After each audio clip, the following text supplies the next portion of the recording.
فاسألوا أهل الذكر إن كنتم لا تعلمون.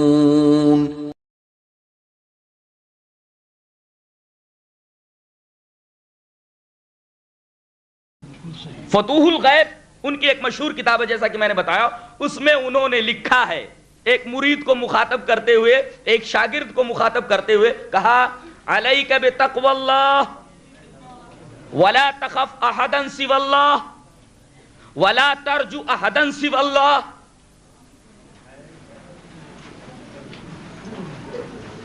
وکل الحوائج الى اللہ ولا تعتمد الا علیہ وطلب جمیعا منہ ولا تثق باحد غیر اللہ التوحید التوحید.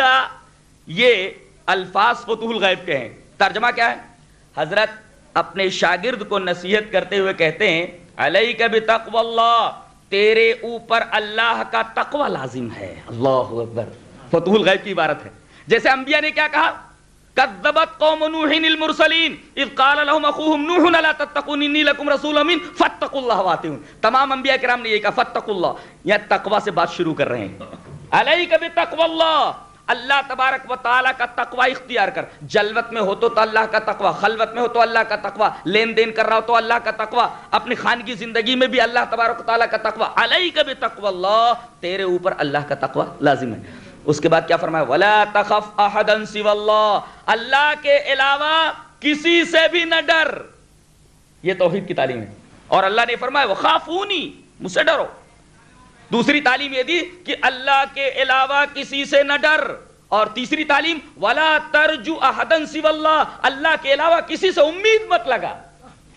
اللہ کے علاوہ کسی سے امید نہ لگا. اور آگے فرمایا وکل الحوائج الی اللہ، تمام ضروریات تو اللہ کو سونپ دے. زندگی کی تمام ضروریات کو تو اللہ کو سونپ دے. تیری تمام ضرورتیں پوری کرنے والا اللہ ہی ہے. آگے فرمایا ولا تعتمد الا علیہ، بھروسہ کرنا ہو تو اسی کے اوپر کر، سہارا لینا ہو تو اسی سے سہارا لے، اسی کا سہارا لے. ولا تثق باحد غیر اللہ، اس کے علاوہ کسی پر اعتماد مت کر. سارے سہارے جھوٹے ہیں، صرف ایک سہارا ہے سچا اور مضبوط سہارا. وہ سہارا پکڑ لے اور وہ سہارا اللہ تبارک و تعالیٰ کا ہے. اور آخری ٹکڑا تو قابل غور ہے. فرمایا التوحید التوحید، اس کا مطلب اس کا فعل محذوف ہے.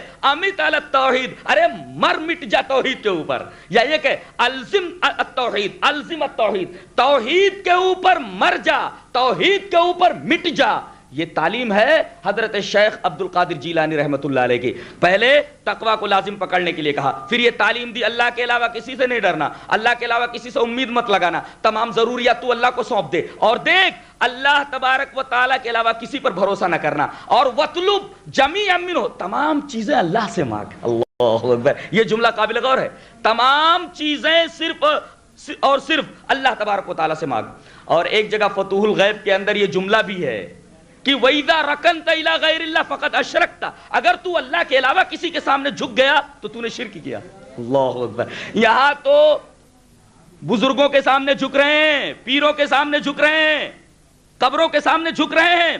یہاں حضرت شیخ عبد القادر جیلانی رحمۃ اللہ علیہ نے فرمایا وَإِذَا رَكَنْتَ إِلَى غَيْرِ اللَّهِ، اللہ کے علاوہ تو کسی کے سامنے جھکا فَقَدْ أَشْرَكْتَ، تو نے شرک کیا. کتنے لوگ ہیں جو اپنے پیروں کے سامنے جھک رہے ہیں، کتنے لوگ ہیں جو اپنے شیخوں کے سامنے جھک رہے ہیں، کتنے لوگ ہیں جو اپنے مدفون بزرگوں کی قبروں کے سامنے جھک رہے ہیں. اور یہاں شیخ کیا فرما رہے؟ وَإِذَا رَكَنْتَ إِلَى غَيْرِ اللَّهِ فَقَدْ أَشْرَكْتَ، اگر تو اللہ کے علاوہ کسی اور کے سامنے جھکا تو تو نے شرک کا ارتکاب کیا.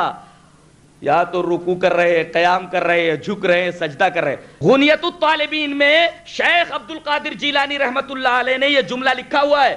شیخ عبد القادر جیلانی رحمۃ اللہ علیہ فرماتے ہیں اذا زار قبرا، جب کسی آدمی نے کسی قبر کی زیارت کی، یا یوں کہیے جب کوئی آدمی کسی قبر کی زیارت کرے تو قبر کے اوپر اپنا ہاتھ نہ رکھے.